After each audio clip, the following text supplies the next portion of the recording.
Good morning guys, nandito ngayon tayo sa BF Las Piñas. Yan. Ang problema ni Sir, itong valve cover niya, yung langis pumapasok doon sa spark plug, dito, spark plug tube. Ngayon, nakailang beses na palitan ng gasket, ganun pa rin. So, ang naging problema niya mismo yung camshaft cap. Ito, ang camshaft cap kasi niya, buo. Tapos, yung dugtungan sa head saka sa camshaft cap, doon nagkakalit. Yun, dito. So, kahit ilang beses palitan ng gasket, yan, nabasa pa rin ng langis ang spark plug tube. Yan, ito tatanggalin. Parang mangyayari dito, parang top overhaul. Tanggal ka ng timing chain cover kasi kasama rin dito ito, kasama sa cover yung buong camshaft cap. Yan,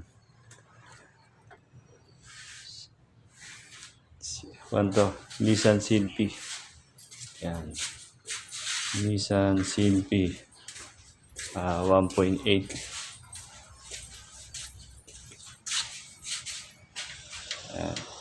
Silphy 1.8. Kahit sa mga Almera, Libina, pag nag-encounter kayo ng ganyan na nakapagpalit na ng valve cover gasket, nababasa pa rin ng langis yung spark plug saka yung coil. Yun ang problema kasi yung valve cover gasket kasama na rin yung gasket ng para sa spark plug dito. So ang problema sa kanya yung mismong camshaft cap kasi buo eh. So yung dugtungan ng camshaft cap sa cylinder head, yung pagkaka-reseal, doon nagkakatagas. Yan. Pareha sila ng design ng Nissan Livina, Silphy, Juke, Almera.